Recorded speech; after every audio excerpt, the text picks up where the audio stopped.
I'm going to go ahead and start the recording.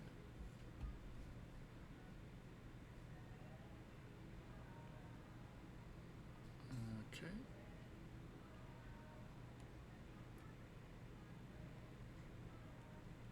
Also going to mute OBS. All right. Let's see if anybody's willing to join us. Probably not. It just might be you and me. But I'm going to go ahead and start the recording with us two. Can you still hear me? Cool. All right. So basically, I'm just going to record this video as if I'm talking to a bunch of people because some people are working, they're busy. So it's going to be recorded, uploaded to my YouTube channel so they can review this later. And I figured we could start with some of the basics because some people had some questions about how to access some of the challenges and the solves.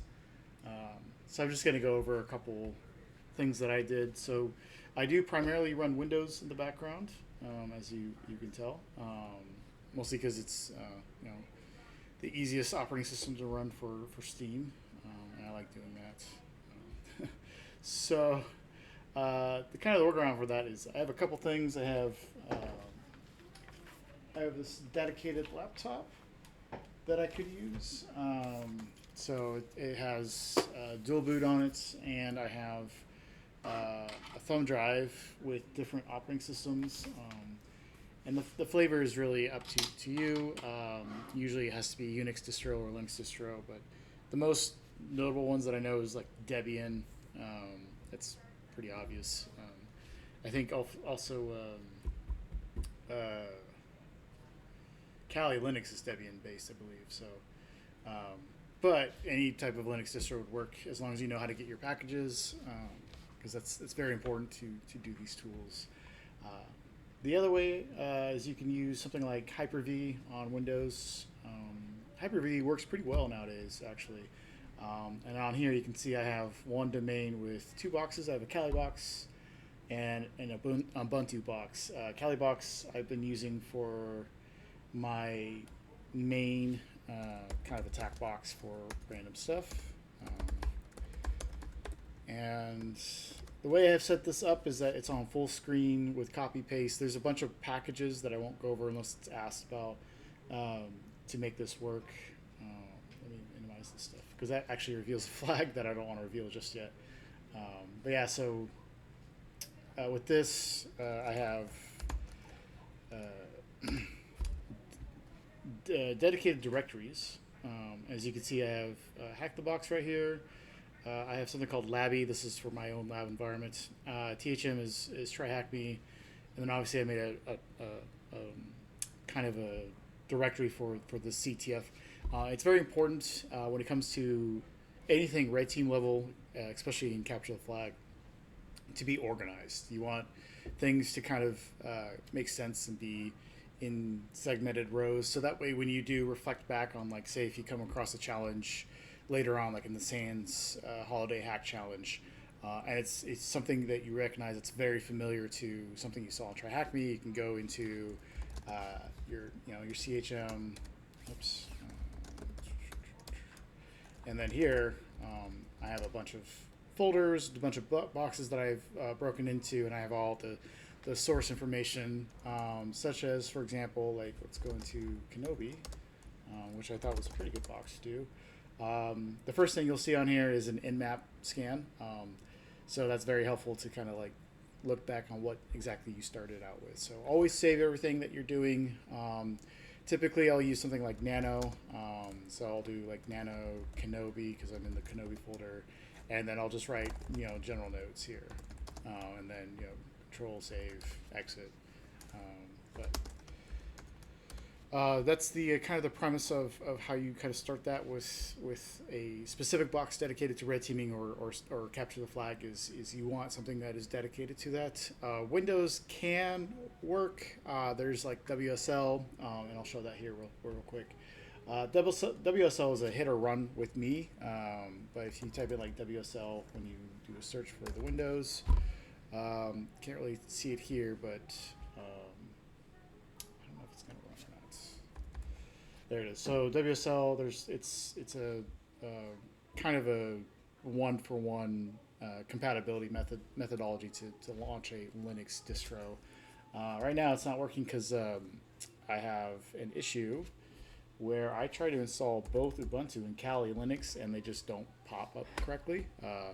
This says it's going to start up in a few minutes, but what's really going to happen is it's just going to stay here and fail. So that's up. That's totally up to you. If you can figure out how to run WSL, it works to a certain extent, but you have to realize it's in a similar format to Hyper-V Manager. It's kind of a container inside your Windows environments, and Windows just doesn't have a lot of user-friendly tools that are easily installed. I think the two things that really kind of irk people when it comes to using Windows for any type of red teaming or even blue teaming, like forensics, malware analysis, is that Windows tools are just, they're not, the first point is they're not user friendly, not really.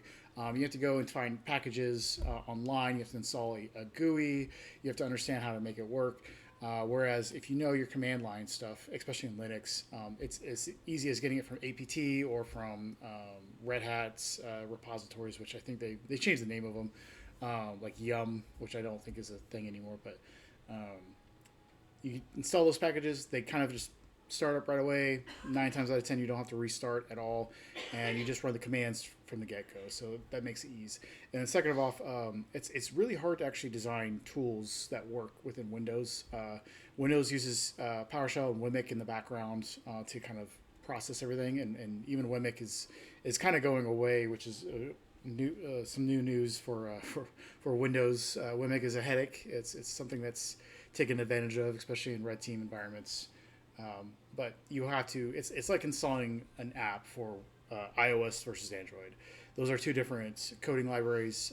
They function differently, so you have to design it differently for each side of the fence on that side. So, but yeah, so you can utilize Hyper-V, WSL, and that's why it's kind of the preferred choice to work on with Linux, is that it's just overall easier. There's going to be a ton of support for that already. There's already going to be a ton of packages already for support. It's simpler that way. So that's my recommendation. There's other ways you could do it too. Like, for example, I was on a trip for a while. So I didn't have access to my boxes here. I mean, I have remote access, but I didn't want to remote back in. So it's just easier to use a cloud environment. Now you can totally do this with AWS. You can totally do this with like Google or Azure. But Linode is something that I kind of chose in the long run. Let me actually bring up the correct stuff here. So this is Linode. So when you first log in, so I'm using my Google account to connect to it. When you first log in, you won't have anything here. But if you look on the left side, it's owned by Akamai now, but it's still called Linode. And you can see, like, you have Linodes, which are just your nodes, your volumes, you have node balancers. It's very similar to a cloud environment. So you can just go into Linode. As you can see, I already have two kind of already created. And you could just create one, and 9 times out of 10, they're going to have the right image that you want. You can deploy any images that you want. You provide a region similar to cloud environment VMs, and then you choose your plan. And it's a pay-as-you-go. So if I choose something like, so if I want to deploy Kali Linux again, and I'm deploying it in Fremont because Fremont's probably the closest to me right now. You have a bunch of options you could do. Dedicated CPU versus shared CPU, and you can see all the different costs it has related to that. So if you ran a Nanode 1 gigabyte constantly for 1 month, it would cost us $5. But if you go here for a dedicated 8 gigabyte, $72 for the whole month. But however, they don't charge you $72 a month, whether it's on or off. It's realistically based off. And let me just make sure no sensitive information gets out of here real quick. Let's see. Here we go. Yeah, this is what I'm going to do. So they charge you based off your usage. So right now I owe $3.29 because I don't have it on constantly. So it's a pay-as-you-go. I like it a lot. It lets you to deploy your little Linodes here. And let me connect to one because it's literally just using something like Putty if you have it. Let's connect to one of these boxes, and it doesn't matter if you guys see this IP address because these public IP addresses are changed daily. So connect to that. Let's connect to my roots. Use my super secret password that nobody knows. And I'm logged in. So I'm pretty much on my Linode at this point. There's additional steps that I've been kind of working on, which is trying to get like something like VNC to work. That requires, let me bring up another putty here. That requires the understanding of forwarding ports. For Kyle, you probably remember that during Wobic, there was, SSH proxies and proxy chains. So a box within a box within a box. It's the same concept. So here on Windows, it's a little different. So in Linux, it would look something like this, where you would do an SSH, was it -L, and 1, 2, 3, 4, and then the IP address, like that, and then the next port that you would go to, and then you connect to your box. And that's how you did create a local port to a forward port on the Linux Mac side. On the Windows side, it's a little different. There's a GUI involved, obviously. So you start with your source port. So in this case, VNC uses 5900 and above, depending on the display. So if I wanted to connect to mine, it would be like 5904 is my source port. And then the destination would be like example.com.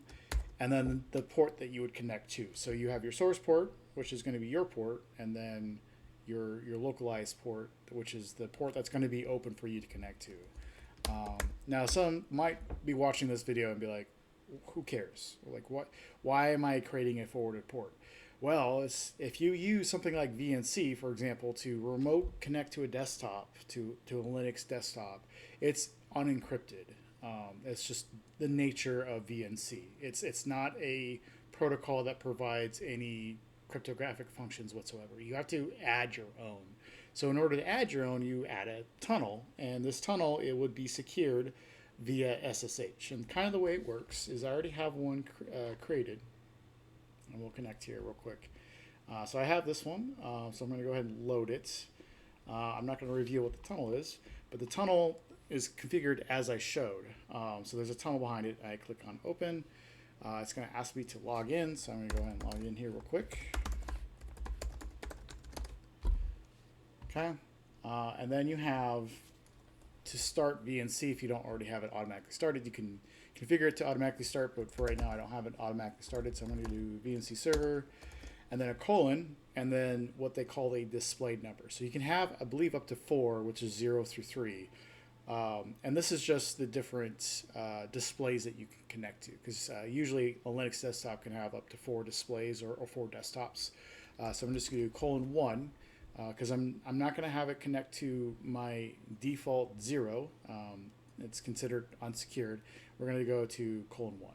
So if I do that, it says it's already running, because I've been already playing around with this. And then I'm going to go into something called VNC Viewer. Now, there's a couple out there.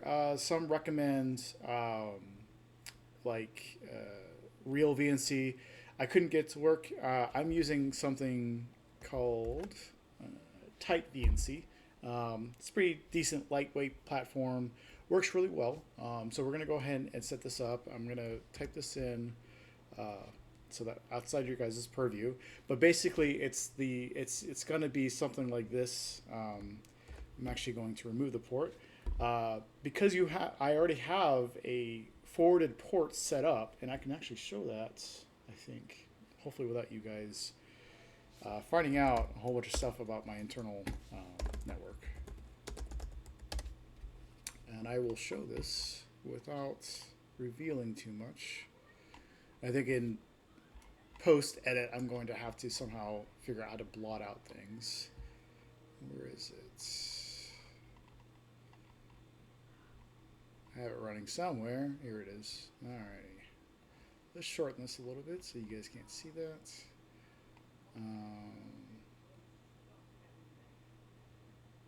Alright. This is not the actual port, but here on my local host, I have my local host, or 127.0.0.1, which is the same thing. colon 4502, which is not the real port. That's a different port, and it's listening. So basically, it's waiting for somebody to connect to this port, and this was my port to connect back to the Linode host that I have running with VNC server running. It just forwards that through my existing tunnel because I already have SSH established, as you can tell from here. I logged in with SSH, but I have an additional local port just listening in, waiting for a connection to be forwarded through that tunnel, if that makes any sense. So you have an overarching tunnel, which is my SSH tunnel, which is this, and then you're going to have a VNC tunnel over that port that's going to connect for you. And that's how you secure your remote VNC connection. So that's something to keep in mind. We can go over that more, like we can do a test run on how to set that up. It can be a little extensive, but once you figure it out, it's pretty well robust. So let's go ahead and get this started real quick. It's asking more for my password. All right, and I will bring this over. And here is, I was in the middle of installing Rita. Here is my Linode server. So let me bring up a different terminal.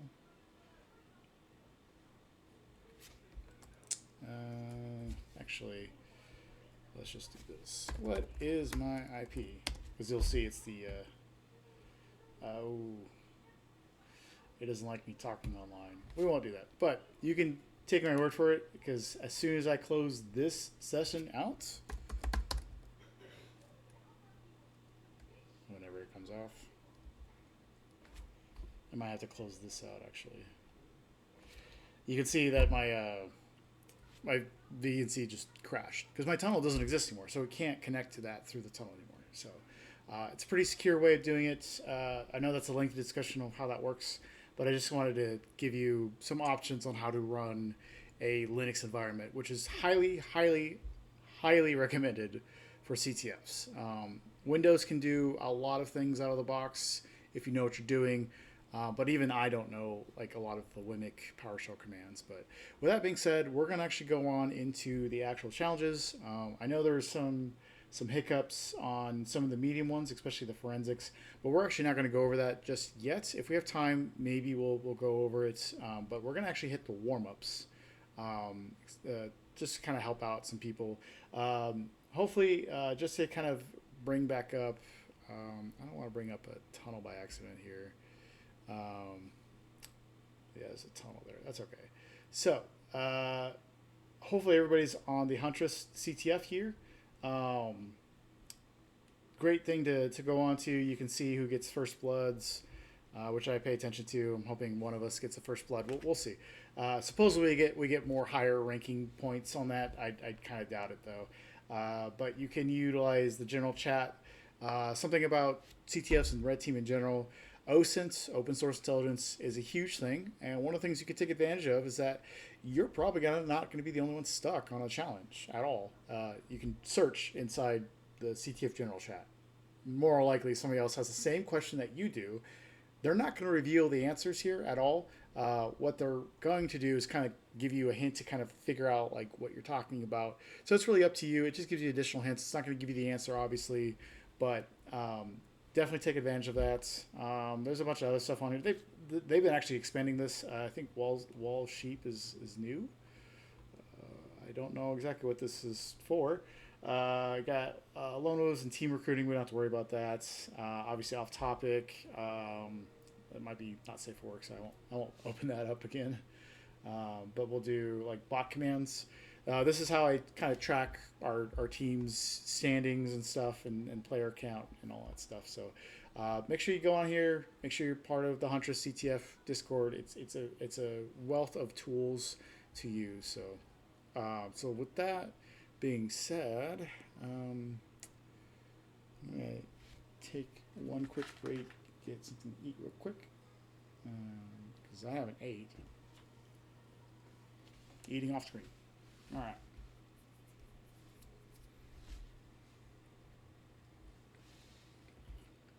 So, when the challenge first started, there was, I believe, 5 or 6 challenges that first started. let's see here.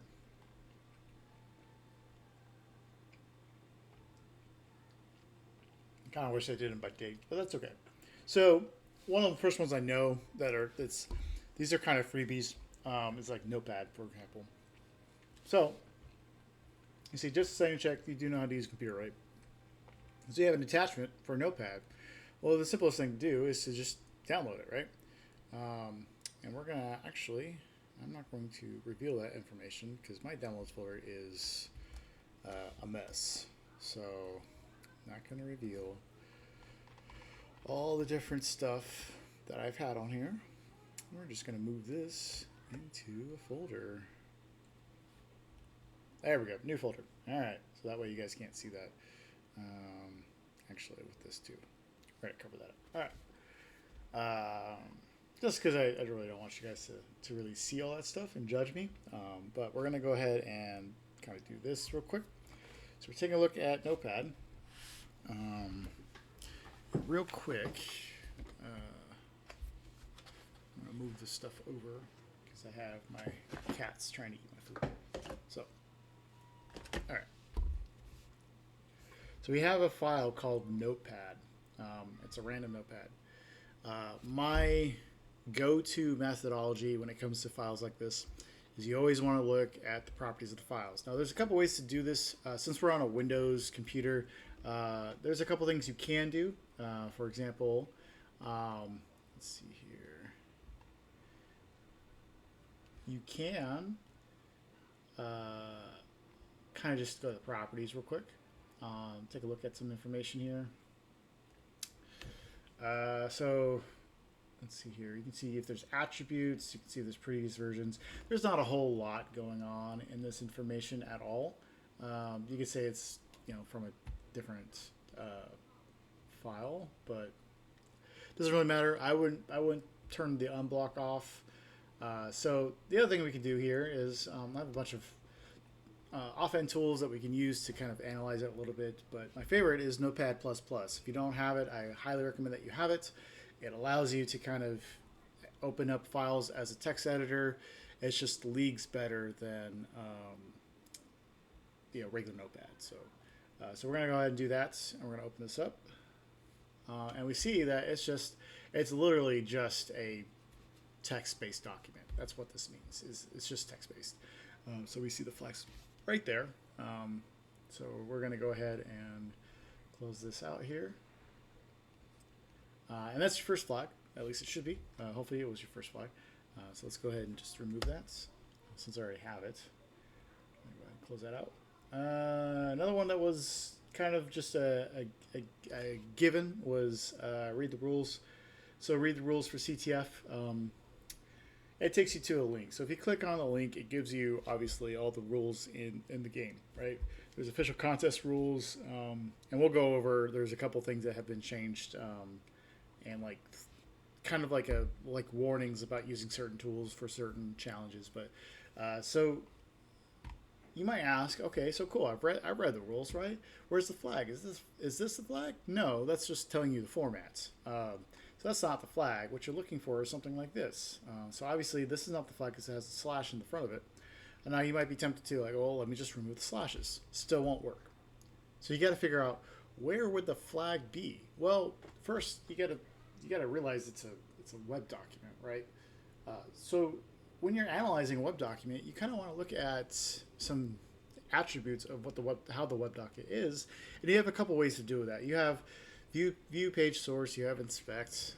Now you could do inspect and kind of play around in here. I don't actually think you can see. No, you can't see the flag. Okay.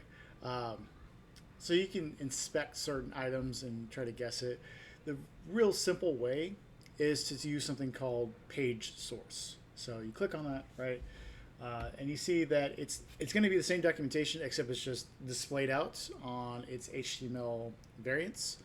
Sometimes, especially in current trends with websites, a lot of websites will have JavaScript or PHP in the background. And so it's just running those things in the background that you can't really see the full extent of that. And that's another thing about web CTFs that we'll probably go into in a later time. But for now, I'm going to pause real quick.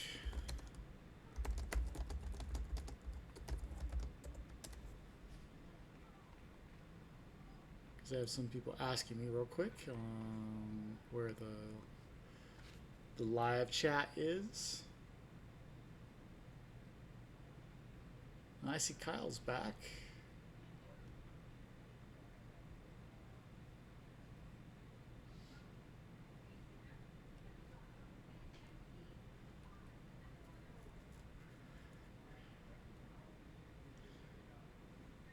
They should.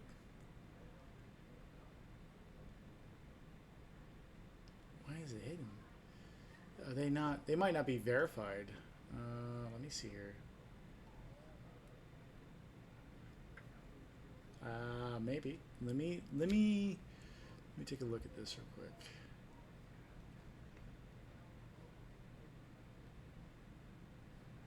Okay.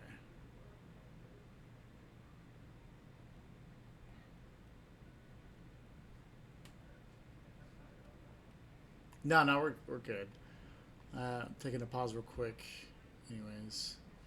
All right, let's see if they can try it now. I'm gonna go ahead and post that.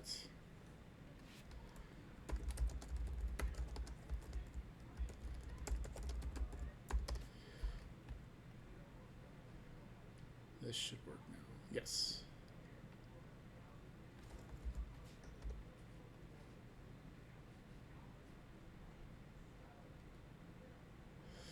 Yeah, he should be.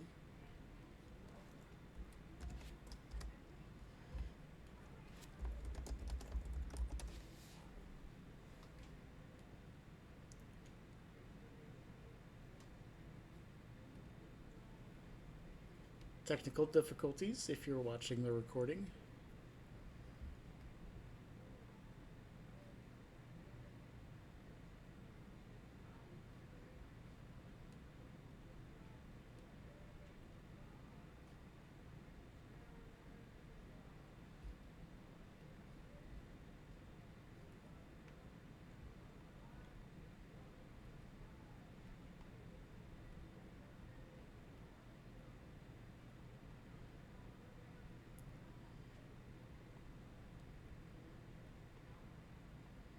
There we go.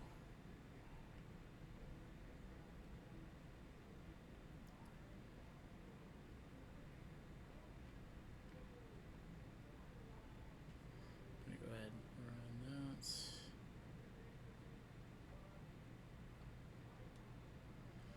There we go. Hopefully that's working. I don't know if Lost Face has a mic. Can you type into the chat?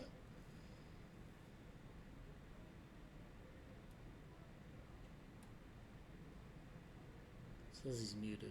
I'm not sure if he can hear me.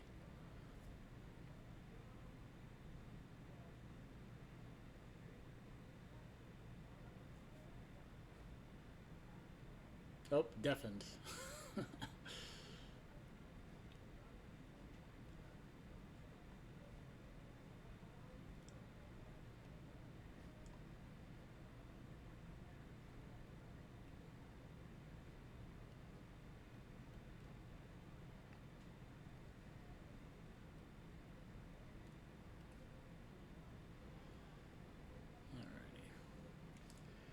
Just gotta make sure our link here works. Continue Discord. Welcome back. Oh, it's gonna make me log in. You should be able to.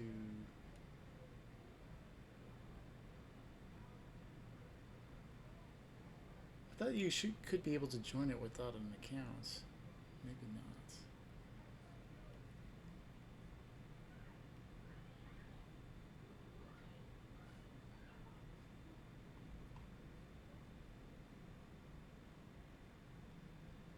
We'll continue here in a second.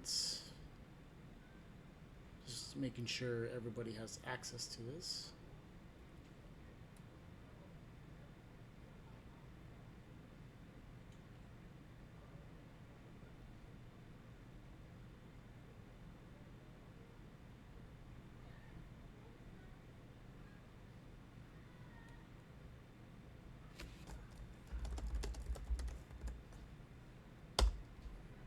Let's see if this works. This should work.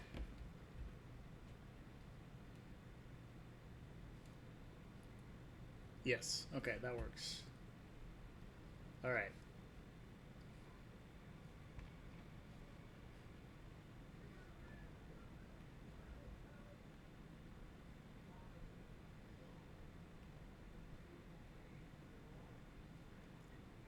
HRK. Hopefully you guys can hear me. I don't know if you guys have access to the chat. You should be able to access the chat. Oh, I can hear you, but having mic issues don't let me hold you up. All right, cool. All right. Just for some of the guys that are in, we are recording as well. It will be uploaded to my YouTube channel, which is private, but you guys will have access to the links. I will post them here in the Discord server and in the Signal chat if you're part of the Signal chat. So I'm going to go ahead and continue with here to going further here. I'll kind of repeat. This is the second challenge that I'm going over, which is a gimme. As I stated before, it's just reading the rules. So it tells you there's a hidden flag in there. Again, you can't find the flag. One of the things you always should probably think about is you're looking at web traffic, or sorry, a web HTML site that's kind of generated for your viewing pleasure, so for example, right? So there's something in the background running, right? You kind of always want to kind of look at the last two options, which is you can do inspect, which allows you to inspect like a link, for example. So if I click on that, it actually shows me like an href, which is a reference to a link, and it'll take me somewhere else. And we won't go too in depth on that because that defeats the purpose of this CTF. But you can also do view image source or source here, and it will just kind of dump all the HTML language without formatting it, or at least kind of generating it, so that way you can take a look at it. And if you kind of take a look, I thought it was at the top. I think it might be at the bottom. It might be at the bottom here. Thought I found it somewhere. Regardless, since I can't find it, I just use this search function, and it's right here. And you can see it's commented out. This right here, the like less than sign or greater than sign, and then a exclamation point. It's a hidden part of the code. But here's your flag right here. This is how you find it. So, and there it is. And that's your second flag. Does anybody else have any recommendations or questions about that?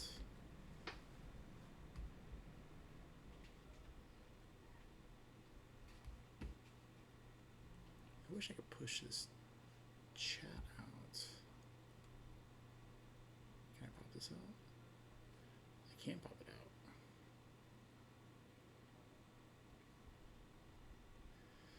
Hopefully you guys can still see my screen, right? All right, cool. All right. Yeah, just let me know. I'm paying attention to the chat, both the Signal chat and the CTF chat. I'm going to minimize that real quick. All right, so we'll go on to back to the challenges here. And we don't need this open. As stated before, especially for some of the people that joined late, I did explain earlier in the video, and you guys can watch it later on, but kind of like the setup of your environments.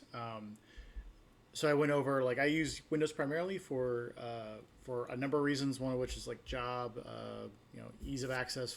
I'm just used to it. That's what I grew up on. However, if I'm doing a CTF or red teaming or even forensics for this example, I am running different boxes, and we'll probably utilize the boxes that I have here for the challenges. Mostly because I didn't run any of the challenges with these boxes because I was traveling for work, so I have it. I have all the challenges on my remote box that I have. This is just a dual boot to a bunch of Linux distros, so we can replay it fresh on these boxes if we need to, or utilize like a Linode server or AWS server if you have the ability to do so. So Windows doesn't have a lot of out of the box support, so For these warm-ups, I think all the warm-ups you can figure it out with just Windows if you know what you're doing. So we'll kind of go over that. I think I went over, no, not technical support. I think this is another freebie, is technical support. And you can see by the rankings of how many people have solved them. The more people that solve them, the more likely it's going to be really easy to kind of solve. So we did Notepad, which is just downloading a file and you're inspecting the file. So we'll go to technical support, and it tells you this CTF uses support tickets to help handle requests. So it's talking about the Discord, and I'll bring that back up here in a second. And this is relatively easy if I remember correctly how to do it. Oh, this is a pop out. Let me bring up actual Discord. There we go. Yes, and as Kyle's explained, I do have a lot of Discords. A lot of them are hacking based. That's how I kind of keep track of what's going on. There is a lot of stuff that goes on, so it's hard to maintain. But if we go to the Huntress CTF, which if you haven't joined, I highly recommend you do, we can take a look at open tickets, and voila, it's a flag. So it's super easy. You just follow the instructions. That's all it is on this port. So we'll go to the next one. We'll go to string cheese. I thought string cheese was kind of funny, so you just kind of download it. Let's go ahead and open the folder here. And as I stated earlier in the recording, I hid all my downloads because it's embarrassing how many downloads I have of what I download and what I do. You're not going to see anything on that, so that way you guys can't make fun of me what's in there. So we're gonna take a look at this. First things first, obviously, is properties. So we're going to take a look at it. It says it's a JPEG file. We see the size. This is always interesting to me, is when there's a size on disk and a size discrepancy. Normally, small amounts of bit sizes are not that big of a deal. It's usually like compression or how they kind of like curate the data. But this is interesting because it says it's taking out 40 kilobytes, but it's actually almost 10 kilobytes less. So that tells me that this is most likely not a JPEG file. It could be, because JPEG does compress information, but it seems to be on the reverse. So I'm a little curious about that. Then I go into details, especially if it's a JPEG. There should be some details, and there's a tool in Linux that we could use if we wanted to. If we wanted to go that deep, which we won't. There's no need to go using this tool for this easy warm-up. It's called XF, or XF tool, and that gives you, it's a wealth of knowledge you can get from images, more so than when the default Windows details will give you. So we see that there's a title here, which is string cheese isolated on white, so I'm assuming it's a white background. We see the author, if we wanted to know about that. So it is an image, and it is compressed. It's a kind of a small image, but there's a lot of pixelization to it. But we don't get much else on here. Like, we don't even get, like, when it was taken, what camera it was. More likely, if we use XF tool on this as well, it'd be the same thing. My guess is that this is a stock photo image. So they've taken it off some random website. And, we can see it is string cheese. But there's a flag in here somewhere. Where is this flag? So, as stated before, want to utilize something, like we can just go ahead and utilize something like Notepad++, and it will open it and kind of curate it to, it'll use a delimiter program to curate it into either UTF-8 or ASCII. So we'll go ahead and click on this. And there's a lot of information on here that we see. So we'll go ahead and expand this real quick. So there's a lot of nulls and a lot of weird stuff on here. This is data that cannot be converted into text. So it's actual like raw data of what the image is. So don't worry about that too much, but we can see that some is giving more information for us. Like, we can see that more likely they utilized Adobe Photoshop to make this, or to edit it, for example.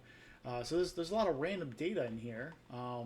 And you might be kind of overwhelmed, like, looking at this, especially because it is 40 kilobytes of data. You're literally looking at 40 kilobytes of data here. I'm just going to use, actually, let me start this real quick, all the way at the top. I'm just going to use find. That's my go-to. Every time something like this happens, and I can see that there is human readable formatted information on here, I'm immediately just going to search for flag. because it's probably going to be here somewhere. And looky behold, because it's a warm up, it literally is in here. Sometimes the flag, and I've seen this in other CTFs, will be hidden in like base 64, or sometimes it'll be like base 85, because I know they use that sometimes. But yeah, this one's kind of an easy one. You just do kind of a search for it. It's hidden in there. So, and that's probably where that padding comes from too. That kind of explains the file size difference in a way, is that size on disk is this, but the actual size of the image is smaller. So probably adding that flag into there probably padded it to be a little bit bigger. But just a quick way of kind of explaining that. Is there any questions about that one? I'm going to assume no. Cool. Let's go in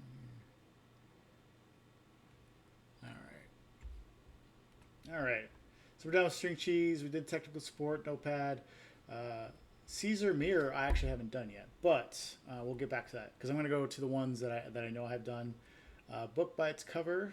I think I did do this one, so we'll just go step by step. I don't 100% remember the entirety of the steps. So the first thing is we download this 12 kilobyte RAR file. So I don't know if you guys are familiar with WinRAR. That is something that we could possibly use. But I have something that's better, in my opinion, which is 7-zip. So I'm going to go ahead and okay, well, if this is an archive, I'm going to try to open it. And let's just see what happens here. And it tells me it's not an archive. That's not what this is. So interesting. Okay, so I'm going to go to properties and kind of take a look at it. 7-zip for the win, yep. Am I using a VM box that I spun up?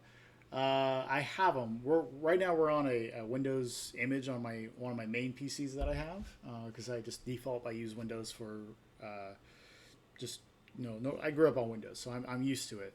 However, for majority of the challenges that require it, we're definitely going to use a Linux box. I have two of them here. I have a Kali and an Ubuntu box. So once you get into more of the less warm-up challenges, we'll definitely be using Linux because Windows just doesn't have a lot of tools to do it, and we'll go over that with Target. But so it says it's a RAR file, but it doesn't recognize it as such. We could change it. It is a compressed file, so size on disk and the actual size. Let's go to here. There's not much information on the details, nothing on previous version. So we don't have a lot. So I'm just going to go ahead and do my second thing, which is open up on Notepad. And lo and behold, we have something on the very top. Now, sometimes this won't be that easy on harder challenges, but in order for files, and I think I'll go over that command too, because there's a command on Linux and there's a command on Windows. And they're two different commands. I think it's file or touch on Windows, where it will, or strings, something like strings, and it will give you all the different strings that a file will tell the operating system what it's about, so to speak, in a very simplified way. Because in order for Windows to run like an executable, for example, inside of an executable will have a bunch of strings, like little pieces of information that it gives to Windows saying, this is how this program runs. It's the same concept with images and different formatted files. Something at the top like this, it says PNG, will tell the operating system, this is what I am, and this is how you codify my code, so to speak, or at least extrapolate my code. So this is telling me it's a PNG. Sometimes this is not going to be that simple. Sometimes it's going to be at the end of the string. Sometimes it'll be somewhere in the middle. It could be almost anywhere. But this is a warm-up, so more likely it's formatted this way. But we can see that it's not a RAR file. It's telling me it's a PNG file. So the next thing I'm going to do is I'm going to go ahead and change this to a PNG.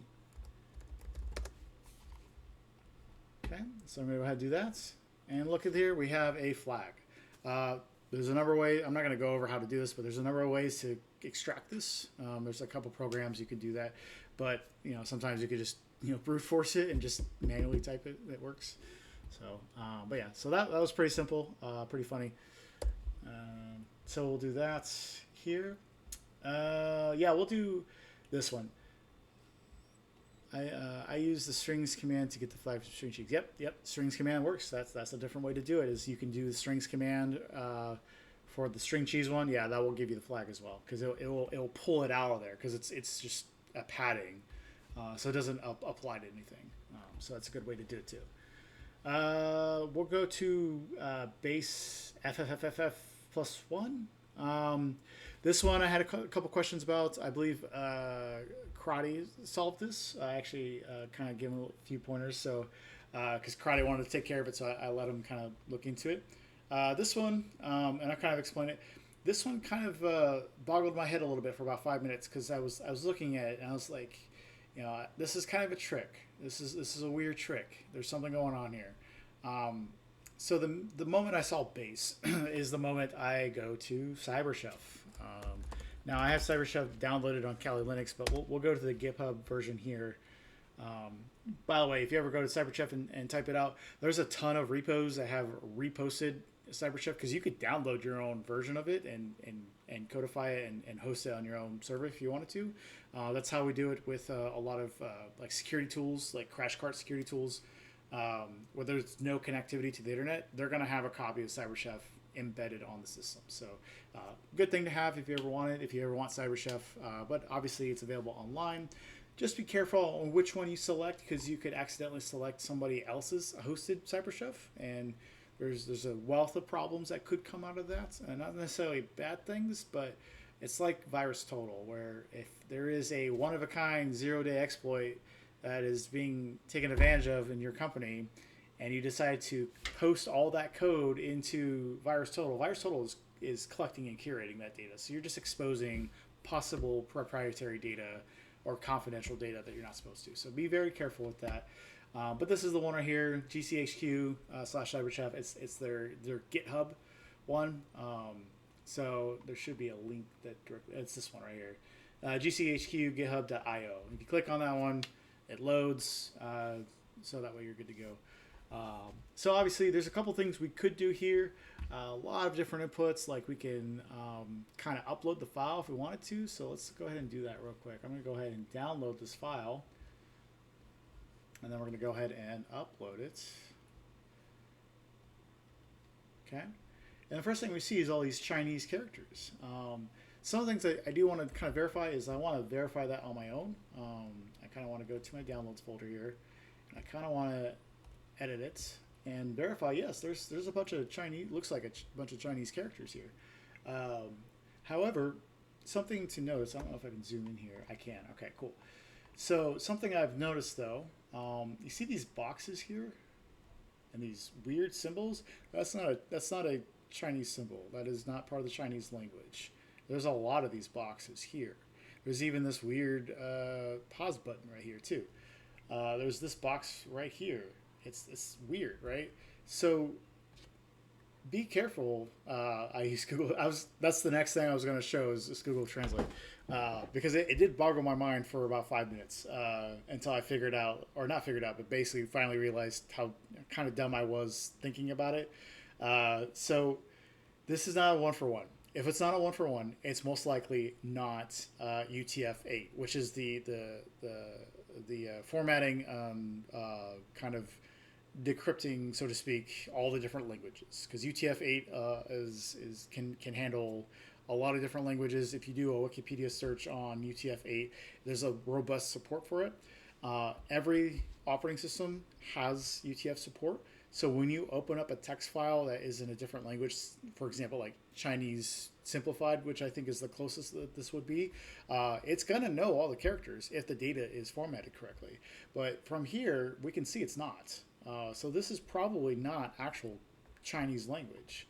And we could prove that by going to the next one, which is like, well, let's just double check here. So I'm just going to go ahead and copy this whole thing. And we're just going to go to translate. So it's going to detect language. I think I left it on here and it thought it was simplified Chinese. So let's take a look at this. I think this is simplified. That doesn't matter though. So anyways, if we take a look at this, on the CTF chat for Huntress, there was a lot of rabbit holes that I saw that were going down, which is like, what kind of heron is flying, right? That seems too good to be true, right? Like there has to be something going on, right? But you got to kind of put on the brakes there. It's you got to be like, okay, wait, how far deep do we want to go with this? Because I could do stuff like this. Like I could remove, like I'll practice doing this, and it generates more words when you get rid of it. And then you get like what the heron and the eagle flies. It's like, oh, it's got to be a riddle. It's got to do this, right? I thought Heron was leaving his mark on the CTF. Yeah, so at this point in time, I stopped because I started removing the boxes that didn't make any sense and thought it was padding. It doesn't make any sense. So I just stop with this. I'm like, all right, we're going too far in this. So what's going on here? Why is this language like this, right? It doesn't make any sense, right? So let's try base 64 because the most normal procedure that most people are used to is base 64. So it's got to be that, right? But then you look down here, and this is by our lovely John Hammond. Maybe you already know about base 64, but what if we took it up a notch? So it can't be base 64. He's taking it up a notch. There is a +1 on this. And we can see from here, it's just not working. There's a bunch of things that I tried.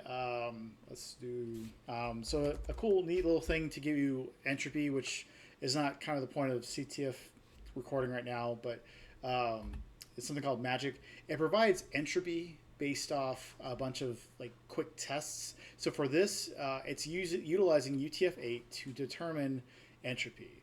And entropy is just the variance of randomness versus like convenience. So like an entropy of 0 means that more than likely whatever snippet that you have is going to be UTF-8 in this case. Whereas an entropy of 5, that means it's probably obfuscated. That means it could be encrypted. There could be a lot of bad things. And you can see here that UTF-8 is probably not the language that it's on. This gives you a very high entropy comparatively to some things that I've used entropy for. And we could even go even farther. We can do intensive mode. And this goes through a bunch of things, including languages, right? And you can see here the entropy changes over time. So it gives you this to code French, entropy of 1.58. There's no way that's French because there's nothing results from this. And what's doing is taking this input and trying to convert it based off this recipe. And we can, if we wanted to, we can keep going down the list and try to figure out which one's the closest. Nothing's coming up. So this is just too much. I throw this out. So we get rid of this. The next thing is we know it's a base. It's a base option, right? So there's two base and from base. This allows you to do a custom radix. A radix is just the number that it's going to associate data to. So like, for example, base 64, the radix is 64. It's very simple. Math is very complex, but the understanding is very simple. So we could do something like just regular base, and we can choose our radix.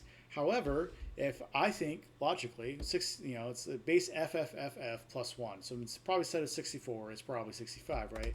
That doesn't work. There's no way, like nobody's created a library or a function that does conversion to and from base 65. It just doesn't exist, right? So you're just like, okay, what's going on here? It's got to be one of these, right? It's got to be like base 58, right? Like, and you could put as many as you want. There's a null value right there. Put this, nothing comes out of it. We could do this, nothing comes out of it. Nothing's working, right? We don't want to get too deep into CyberChef. It's not working for CyberChef. There's no other bases here, just up to base 85, and that's it. We could do base offsets, and this tells us like maybe there's missing data somewhere, or like something is not truncated correctly somewhere. Not going to worry about that.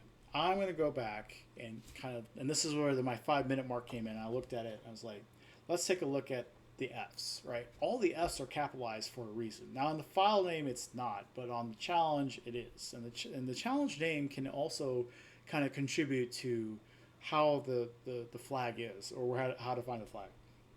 So you have 4 F's. Now if everybody remembers their hex, an F in hexadecimal is 16, and there's 4 of them here. 4 times 16, I believe, is 64. I might be wrong about that. My math has been sucking, as Anna figured out with the team status here. It is okay. Let me bring this over real quick. So, yeah, 16 times 4 is 64. Math is hard, yes. So we got 64 here with 4s, right? Okay. Well, that doesn't help because that goes back to like my theory, which is just plus one. When we've got 65, there's no like we could Google search for this stuff. There is no base 65 decoder at all. It just doesn't exist. It all goes back to base 64. So what's going on here, right? Well, we have to remember, kind of going back, uh, what the kind of like the functionality of hexadecimal is. When you like think about binary, like with binary, and I'll show this with Notepad++. So with binary,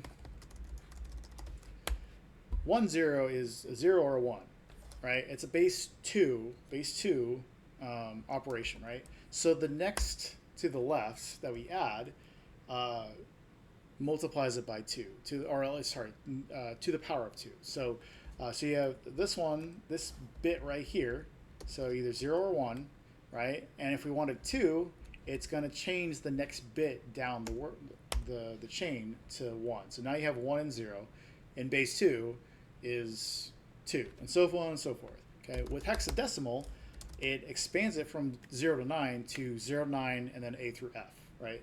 And that gives you 16 digits instead of 1 and 2, because it's base 16 at that point. So if we have something like F in decimal is 16, right? But if you have two Fs, what is two Fs with the proper positioning of how the formatting works? What is two Fs in hex? Without doing that with my crappy math right now, we could just do it here. So if I did FF in decimal, that's 255. Hopefully you guys can see the calculator. I don't know if I can't zoom in, but FF is 265 or 255. 256, if we wanted to do that, so let's do 256. We see in hex is 100. Okay, so let's go back to hex and type in the two Fs. Something looks very familiar. Now, most of the networking guys are going to see this number, 65,535. That's technically how many ports you can have, in your networking channels, right?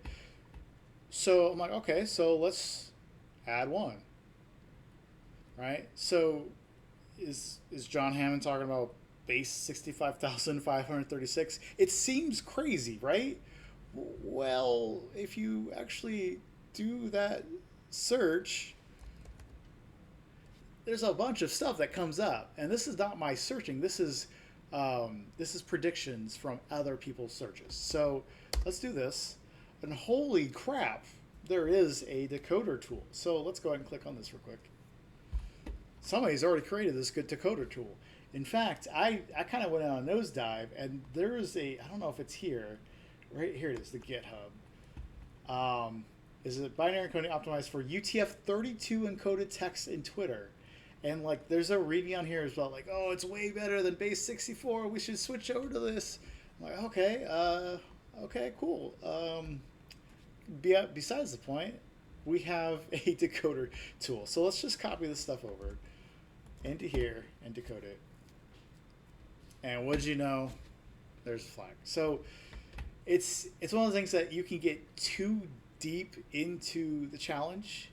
So if you think you're getting too deep, it's good to take a step back and kind of review it and like see how far, like how many steps have you gone into a certain trend that you're thinking about. And if you've gone too far, then maybe you need to go back to the source and kind of look at it. So that's how I kind of do it. It's a fun one. I liked it a lot. Let's see here. We already did read the rules, query code. We'll do that here in a second. Let's see here. And then I won't let you down. How many that's at least on here have actually done I won't let you down?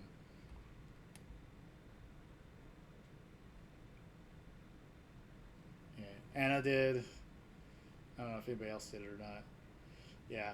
So you guys are probably familiar with what it is, but yeah, this came later. I saw an announcement on Twitter from John Hammond.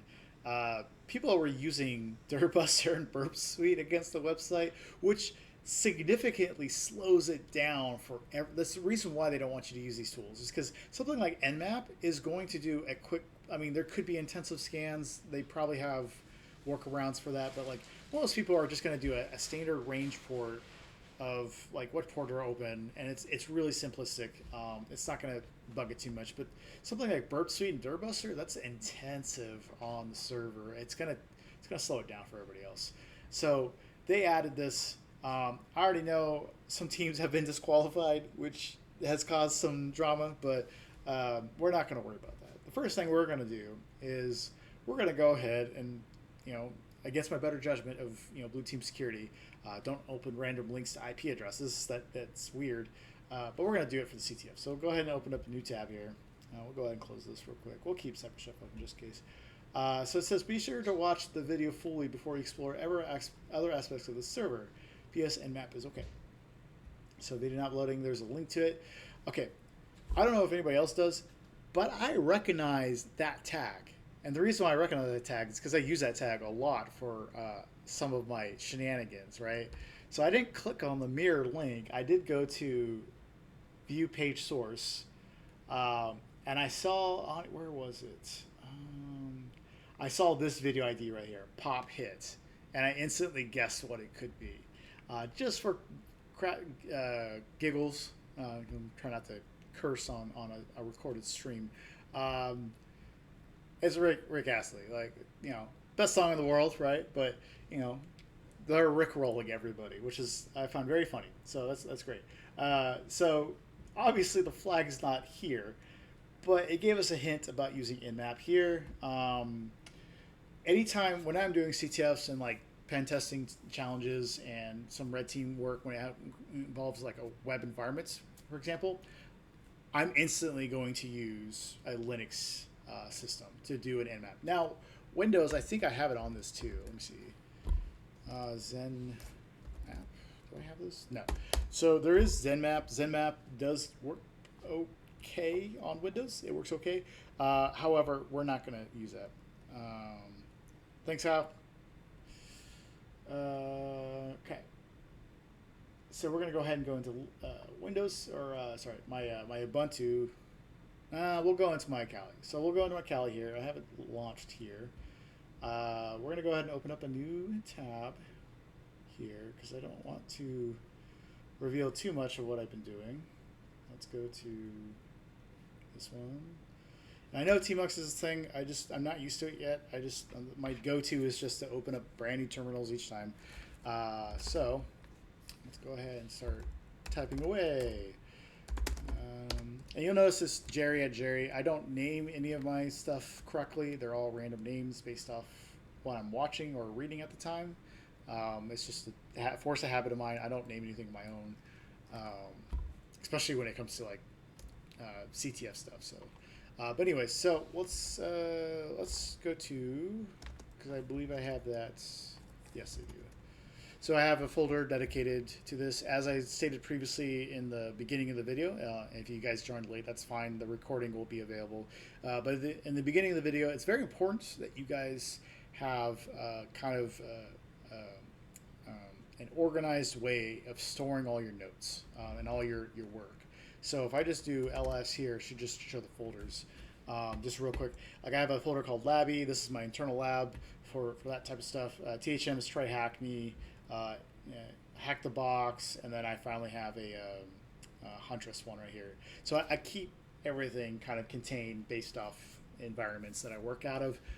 It just makes it a lot simpler going back. So we're going to go into Huntress CTF. In here, I already have a folder because I've already done this called Let You Down. I kind of named it the challenge a little bit, but we're going to go ahead and make a new directory here. We're going to go let2. We're going to go ahead and go into there. And then the first things first is I'm going to go ahead and do an Nmap. And you can see some of my, we're not going to do this whole thing, but you can see some of my previous commands here that I do Nmap a lot for a lot of things. Nmap is cool. It's awesome. Always utilize it. Recognize a way of doing it yourself, because my standard feature is different from somebody else's, but I always do an SV, and then I do a T4 because I'm doing it quick, especially when it comes to something like a CTF challenge.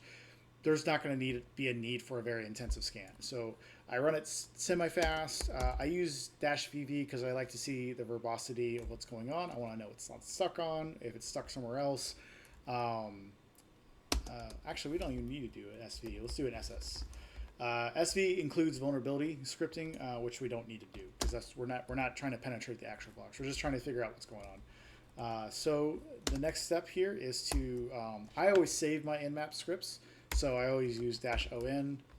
This allows you to name it. So I'm just literally just going to name it the IP address. So let me get that real quick.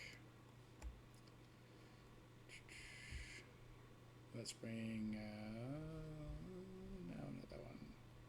This one. So we're going to copy this. Go back here. Piece of clipboard. And by the way, if you use Hyper-V, yes, you can do clipboard copy and paste, but it requires an additional package and setting to be configured. And if there's enough interest, maybe a stream, I'll show you how to do that. So we're going to name it this. I'm going to say .mmap. Obviously, in order to actually scan it. Some of the switches, like I think most of the switches, don't really care about where they're placed inside the scanning. However, you should probably do the naming of your scan last, just for brevity's sake. So you know what you're doing. Like me, not remembering to put the IP address of what I'm actually using mmap for. Okay. Super secret password. Oh, that's not the right password. Super secret password 2. Let's do this correctly. All right, so right off the bat, because we don't really need anything else, we have 3 ports open. We have no response on port 25, which is interesting. That didn't show up last time. But we see right here, there's a quadruple 8. That sticks out like a sore thumb, especially when it comes to something like a CTF, right? So we see port 22. We're not gonna. This is not a box that you try to attack. We're not even trying anything with that. We're already on port 80. We see a bunch of filtered ones. Like there's obviously some kind of net BIOS going on. We're not gonna worry about that. We're not trying to do like an SMB vulnerability or what do they call it? That one specific vulnerability that everybody uses for training. We're just gonna focus on this one port. Now there's a couple things you could do. You could try to go to it web-wise, but it doesn't look like a web service. It's called Sun Answer Book. I've actually never heard of this.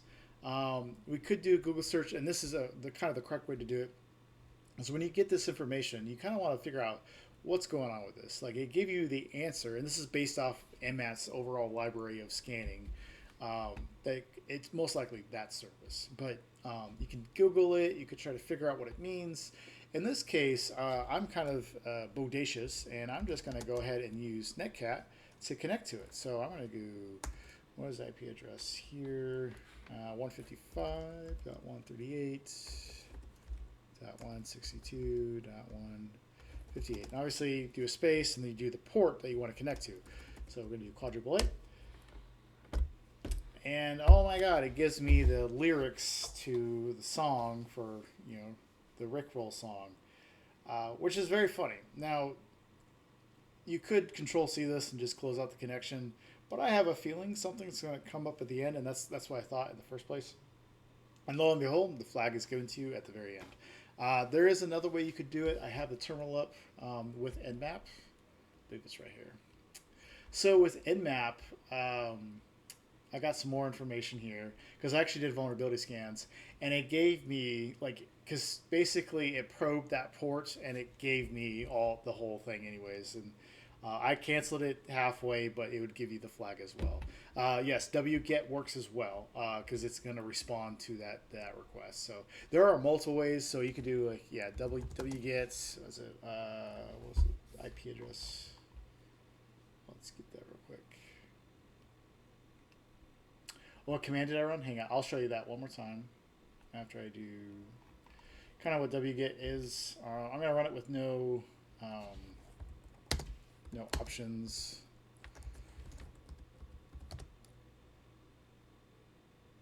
Yeah, so it looks like it's downloading a file. But I'll go back to the Nmap scan that I did here. Can I zoom into you, please? It's not going to zoom in. Hopefully you guys can see this. I think it's Control C. Oh, for the index file, yeah. Let's see, Control. Nope, that's the wrong one. Nope. There we go. Found it. All right. Here we go. So this is the command that I would run. The SS is a stealth scan, but it's not really. Technically it's a syn scan, and then T4 is like one of the fastest ways you can do it. There's also T5, which is faster, but I'm not gonna let this go because it looks like it's downloading multiple things. It gets stuck at the downloading. Okay, let's see what it downloaded for me. Index. Yeah, so the flag's at the end. So all right, cool. That works too. But yeah, that's the command to do it. And then obviously I use ON for saving. There's multiple ways, different formats you can save it, especially if it's a big in-map scan. Like if you're scanning like a range of IP addresses, you could use like a CSV format. But we won't go into that. So that's that challenge. If there's any questions, let me know. How much time do we have left? I think we have time for about one or two more challenges. Let's take a look at here. So the two warm-ups I didn't do, because we probably don't have time to go into the mediums. So I'll probably have to do that either tomorrow or Saturday. Because I got halfway. Traffic is different. That's a whole topic. But Xerion was interesting. We're going to go in depth into this one. Because yeah, it was interesting. Same thing with hot off the press, very interesting. And then there was one more, Human 2. Yeah, Human 2 is interesting. So we'll go over those at a different time. But let's do Caesar Mirror. Let's see, Caesar on the wall. Who's fairest on the wall? Now I haven't done this challenge, so we're gonna go together at my level, at my 6-year-old crossing the street level. So is what I like to call it. So note, this flag does not follow the usual MD5 hash standard flag format. It is still wrapped with code, flag, prefix, and suffix. Okay, all right, interesting. All right, so I'm assuming this is telling me that's still going to have this information on it. So we download the file below. Perhaps a clever rot13. Okay, so we already have CyberChef up. I'm going to go ahead and just bring up what options we have for rot. And you guys can let me know if I'm way off. Rot 8000. Let's get rid of this stuff. I don't care about file details. We'll go ahead and close this and close this. Download it. Online Caesar Cipher decode tool. Okay. All right. We'll probably go through that as well. Interesting. Okay.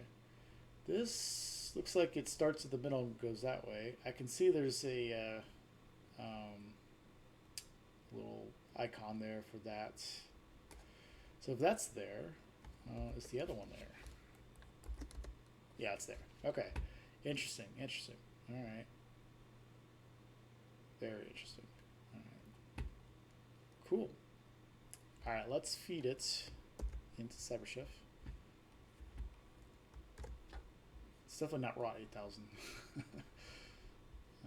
Oh boy, this is a warm challenge for sure. Okay, this is interesting. So it converted this side right here. Kind of converted the other side.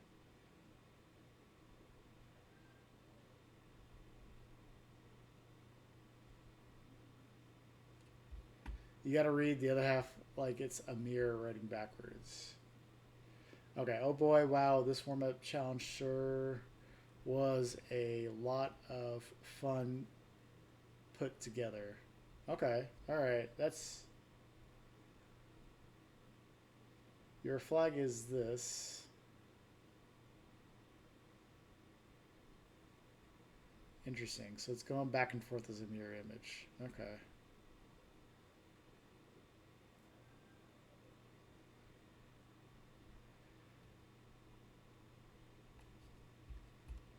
wonder if I can take.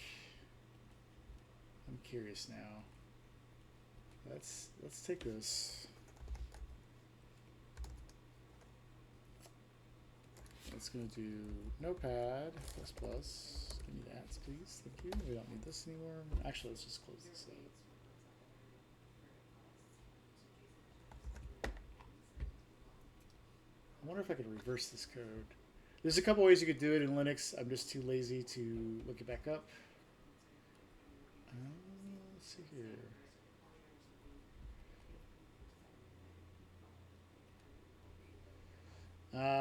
Let's do, yeah, okay. Text reverser. Okay. All right. Let's take a look at this. Let's come on, Discord. You're so slow right now. Let's copy this. All right. What? That's not what I want.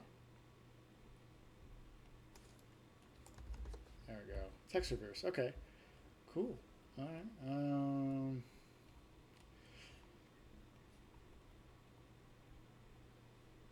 The key thing is to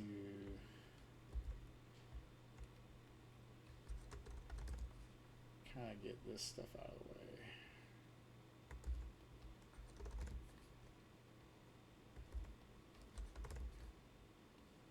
Guess I'm doing this manually.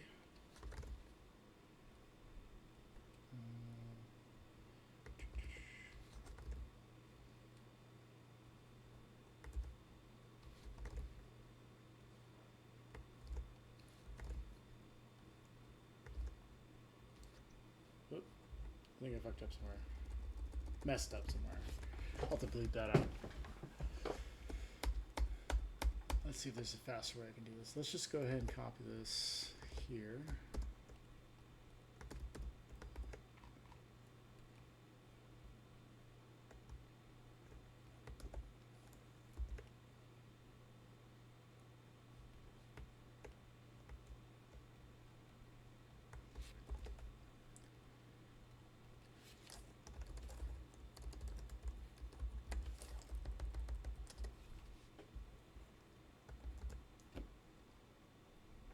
Oh, that didn't work. Oh wait, I don't have the rock stuff in here.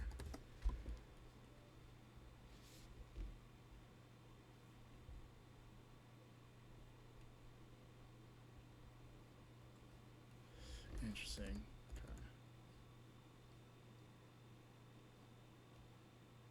The third part of your flag is reflection. Okay.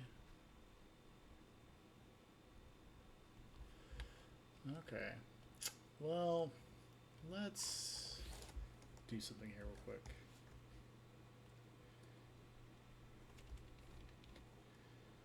We're going to do this. You guys can let me know if I'm doing this too slow.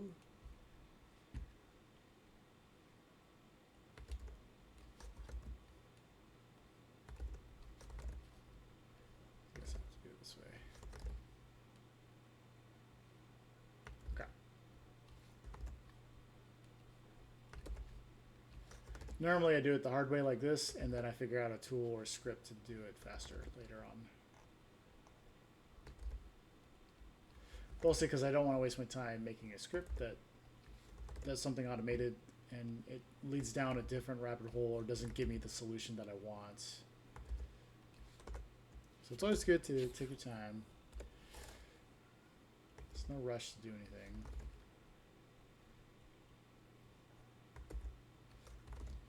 So we got the first half here.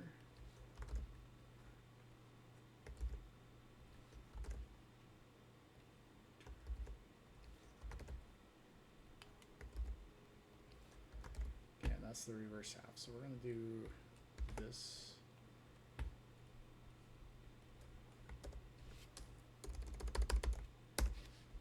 So text.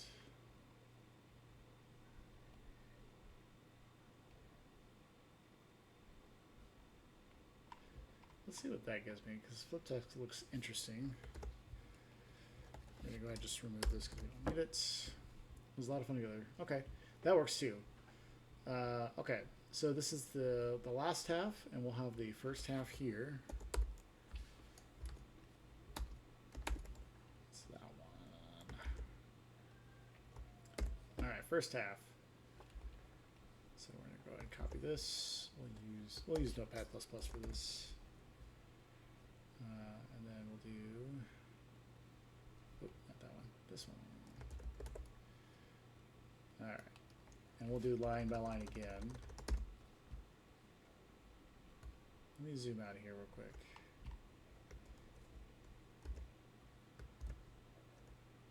Ooh, what happened here? Oh, something happened.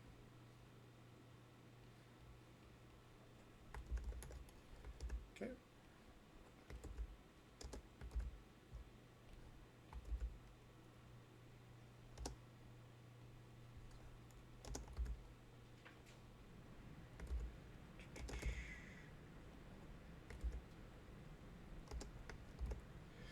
Oh boy, wow, this one sure was a lot of fun to put together. I said definitely absolutely always love trying to think of new and innovative ways.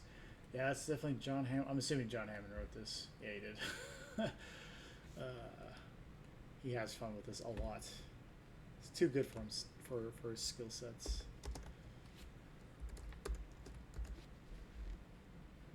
All right, we're trying to get to the part where the flag starts. First part of your flag is flag, Julius, and that is a great start, but it's not everything that you need. So it's a challenge. I only try to hide and separate. Okay, part of the flag.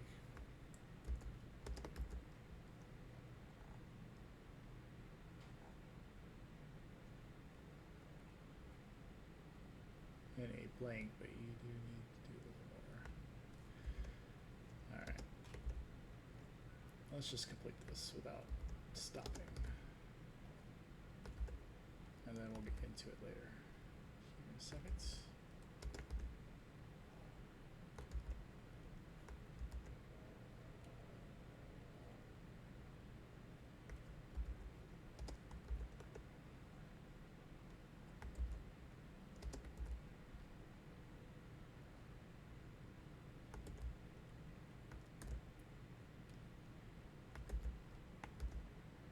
All right, now we got the full text.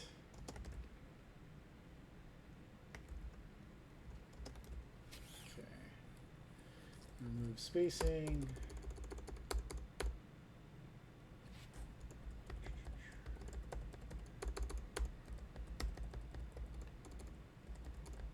Make this as simple as possible.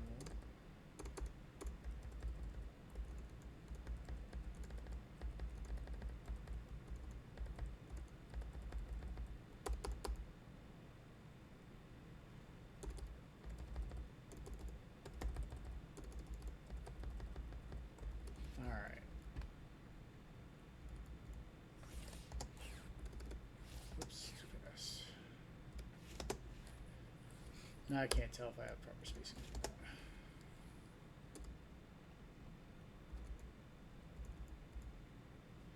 Alright, oh boy, wow, this one was a challenge. A lot of fun to put together, and we're also going to save this just in case. Always save your work. You can lose a lot. Is it Caesar? I can't even spell Caesar correctly. We'll just call it that. Okay. First part of your flag is flag Julius underscore.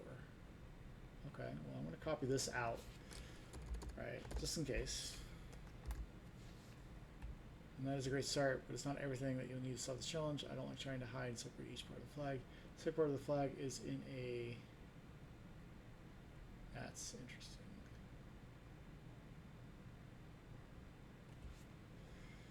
But you do need just a little bit more. What exactly should we include here to try and make this text look more engaging, worthwhile? Should we add newslines? Should we add spaces to try to make it symmetrical? How many lines does that to make the filler look believable? Solid square of letters within a simple monospace font text style good enough to me. Are we almost at the end? Looks like it. I hope it is good. The third part of your flag is reflection. In A. In A. Anna.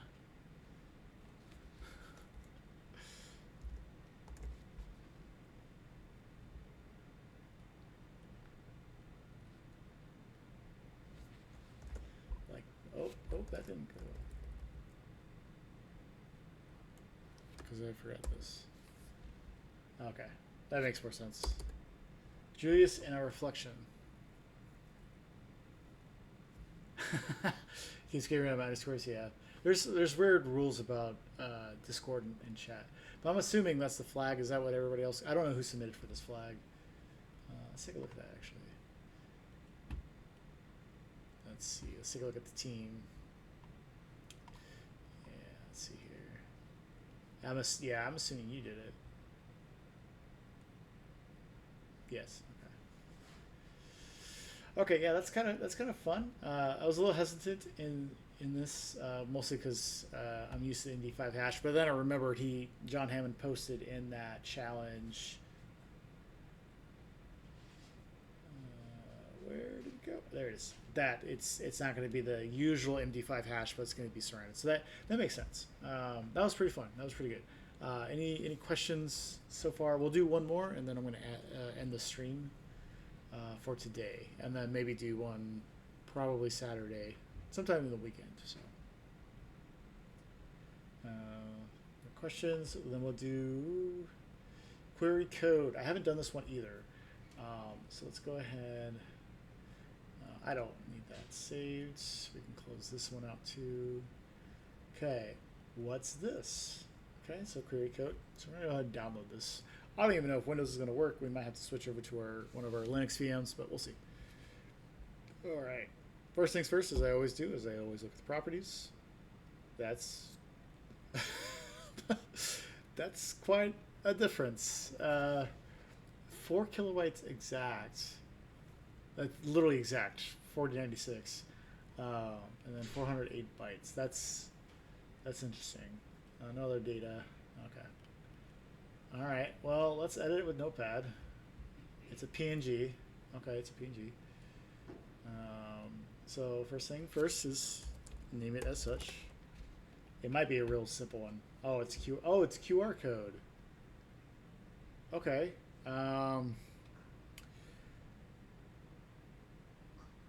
Where's my phone? Let me find my phone real quick. Look at that. Wait a second. This is too easy. I mean, it is a warm up, but I don't want to use my phone to get it.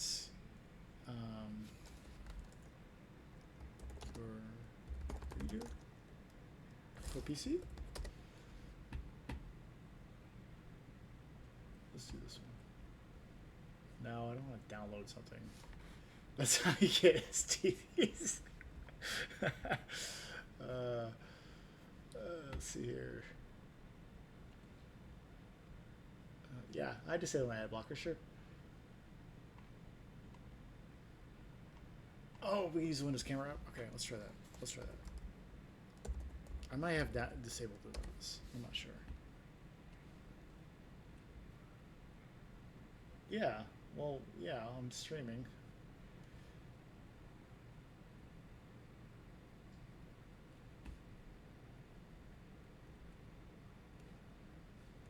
Type camera, barcode, click the barcode to far option right. Let's see here. No, there's not that option. I think I have to have the camera, because I'm running OBS in the background, and that's utilizing the camera right now. Okay, so we can't do that. At least not right now.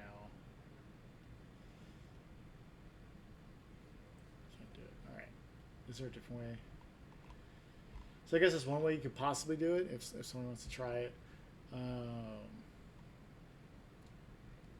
Codex app on Windows. What is this Codex app?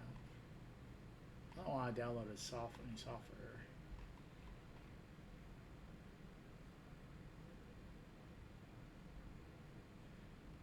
No. That was the other way. Okay. We'll do one more search here. Yeah, Windows camera. Looks like that's the kind of the default way. Google Lens. Okay. Okay. Let's get a Google Chrome. I think you can do it by drag and drop. Let's do that. Search image in Google. Ah, haha! Look at that. There's the flag. Let's make sure that's the full flag. No, go away. Yep, and that's the full flag. All right, that's a little fun one. Okay, yeah, I didn't do that one either. That's pretty cool. Let's take a look at the challenges that we have left over. Is there any questions from that one at all? Okay.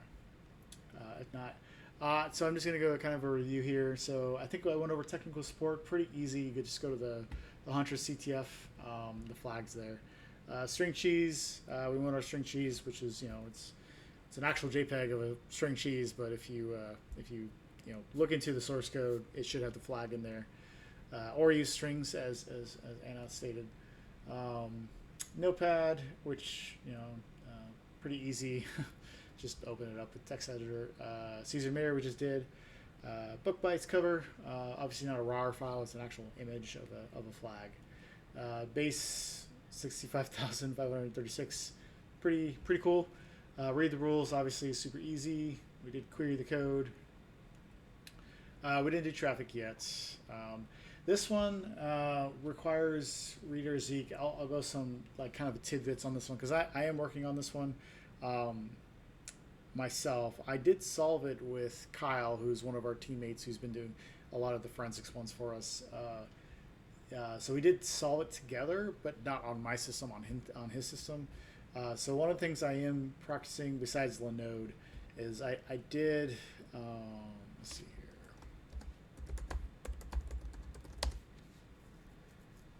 That might not. Super secret password number 2. Yep. All right. Let's go away. Do I have my... Oh, it might not be this one. I didn't. This is just installed. Okay, but I am installing Rita on an Ubuntu server 20.04 long-term support. There's been talk about this challenge where Rita and/or Zeek and MongoDB don't really work correctly depending on the version of Linux that you're using, and even with like WSL or Wine, it's very finicky. But reading some of the instructions on how Rita works, Rita, I don't know if you guys ever used Rita. Rita is pretty cool. I forgot what it stands for, but it's like a automated threat intelligence. Rita, just give me the there we go. Real intelligence threat analytics, which is what it stands for. There's a new one from the authors coming out called AC Hunter, but it's kind of in beta. It doesn't 100% work just yet. But this is kind of like where it states that you kind of have to use an old version of Ubuntu.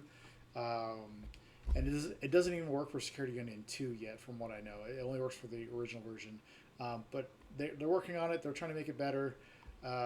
But I was told that fresh installs of Linux should work with the install sh. So you can see that some of the instructions here is just to use the bash script from a fresh perspective. And then if you don't want to use any of their stuff like Zeek or MongoDB, if you have your own stuff, that's how you disable it. So I'm going to go that route to see how well it can ingest those, because that's all this is Zeek logs. That's what these are.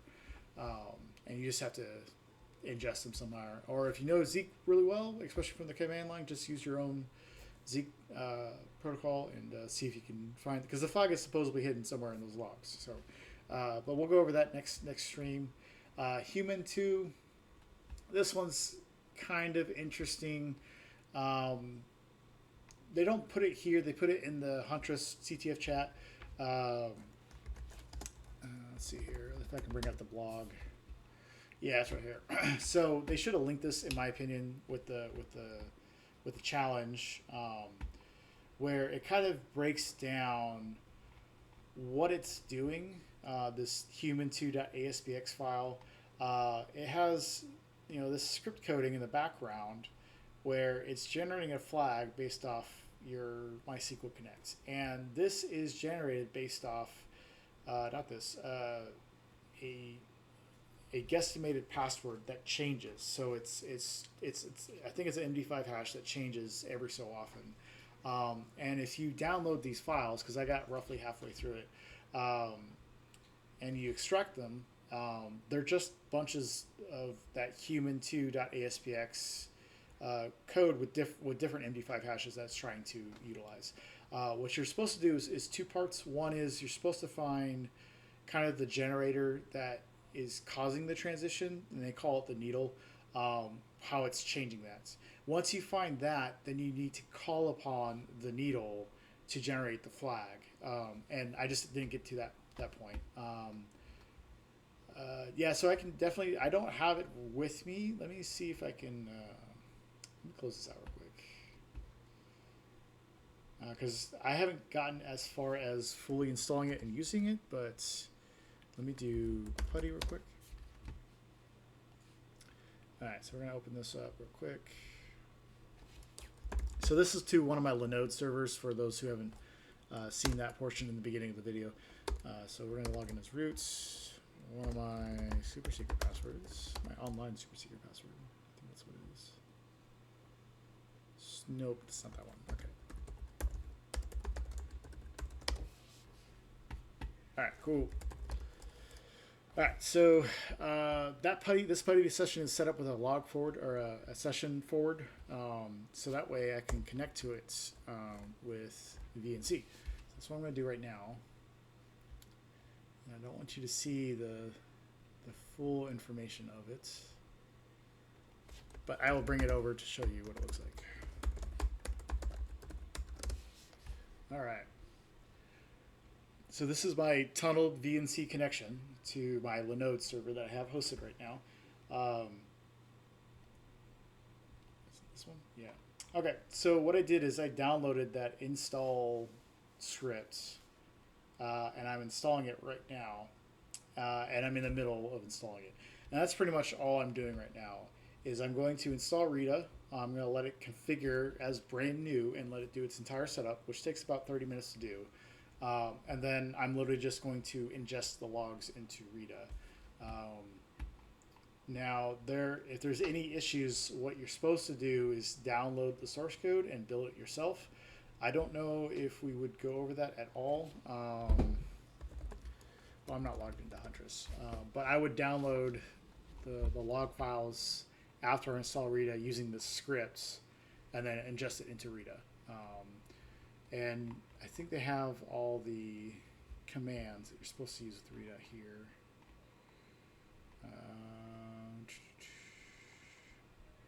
Yeah, here we go. Okay, so these are the ways that you ingest the Zeek logs once you have it up and running. But when we get to that, I'll probably have this up and running by the next stream, and we'll go over that.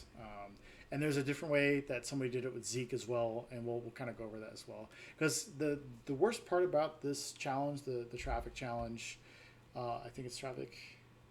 Yeah, the traffic challenge, is that a lot of people didn't have the necessary tools ready yet. So they were rummaging through Rita, Zeek, other different types of tools to get it up and running, and they just had tons and tons and tons of setup issues. That's all that was in the chat, and some of the admins, including John Hammond, responded about utilizing old versions of Ubuntu, making sure that you're not using the latest version of MongoDB. It's kind of a mess. My recommendation, if you guys have the ability to do so, is get either online AWS/Linode/Azure server that is Linux. Deploy it with Ubuntu 20.04 LTS, not 22. 22 is the latest. You want 20.04 LTS, and then install Rita from scratch. So obviously when you install Linux, the first things you should always do is a sudo update and then upgrade. Now that doesn't necessarily upgrade to the latest version of Ubuntu. It just upgrades all the packages that are installed. So apt update only updates what the information it has from the repositories that it connects to, and then upgrade is the one that actually upgrades the packages that you have. So just make sure you do that. So So that way it's up and running, and then install the Rita script and then go from there and see how that works. That would be my recommendation because that's what I'm doing. So anyways, we'll do that next stream. Human 2, same thing. We'll go over that. Human 2 is tricky. A lot of people argue that it should not be easy because it is not easy unless you're kind of knee deep in how these exploits work with ASPX. It's not that easy, but we'll go over that next stream as well. And then hot off the press, I believe. I think that's the obfuscated PowerShell script, if I'm not mistaken. Or is it this one? It might have been this one. Is it? Yeah. Okay. Xerion's interesting. I didn't finish this. I didn't have time, but we'll look into that one as well. And then there'll be new challenges tomorrow. Some information about the challenges. They are supposed to get harder as the month goes along. So daily challenges are going to be released every day around 7 to 8 a.m. Eastern time. Sometimes earlier, sometimes later. I think there's 4 admins, including John Hammond, that are managing the challenges. So it depends on who's online first at the time and releases the challenges. And there's going to be 3 to 4. Warm-ups are probably going to stop by the end of this week. And it's just going to be easy ones with a mix of mediums. And then they're probably going to start releasing the first hard one probably sometime next week. And don't worry, everybody in the chat is all banging their heads as well, because some of these medium ones don't feel medium. Sometimes they feel easy, and sometimes they feel extremely difficult, including the easy ones feel difficult. So you're not out of the loop. It's you got to remember kind of the point of the CTF is like there's going to be some fun ones, like John Hammond promised. There's still fun ones to do. They're not going to leave everybody out of the loop just because they're trying to progressively make it harder as they go along. But they will do that for the purpose of trying to make it competing for the challenges, for the prizes, because there is prizes. I don't know if you guys actually looked at the prizes. Ooh, gear. I love gear. I love shirts. First place, 500 USD gift card. The top 10 participants. Okay, I wonder how they're going to do it with the teams. 6th through 10th place, Huntress swag. Yeah. But yeah, so they're definitely going to make it challenging, because obviously they need to make sure that not everybody can have the same scores and be tied. So challenge coin, that would be nice. So anyways, we'll keep going at it. The point of the CTF is to kind of learn together. If we win, that would be great. If not, nothing's too lost. We got a good journey out of it, and we'll learn to be better later on. But yeah, so I'll be doing this every so often, a couple of streams here and there. I'll upload them to YouTube. The one for tonight will probably be uploaded sometime tomorrow. I'll post it into both the Discord and Signal. And like I stated before, because I post a lot, I don't know if you guys get a lot of the information. Anybody can join at any time. There's no restriction to that. So if people want to join later on, they can. We can kind of curate, if you guys want points to your name. Like I stated, like the individual scoring doesn't particularly matter too much if we're on a team, because it's team-based. So, but if you do want points to your name and you want to kind of claim a challenge, you can go ahead and do that.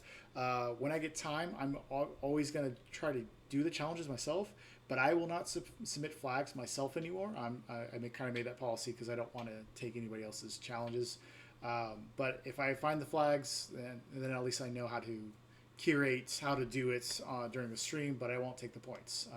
But if you want to claim a challenge, or if you need help with the challenge, just let us know. Let me know in the Signal chat, and I'll replicate it to the Discord. Other than that, I think that's going to be it for today, unless anybody has any questions, concerns, additional comments.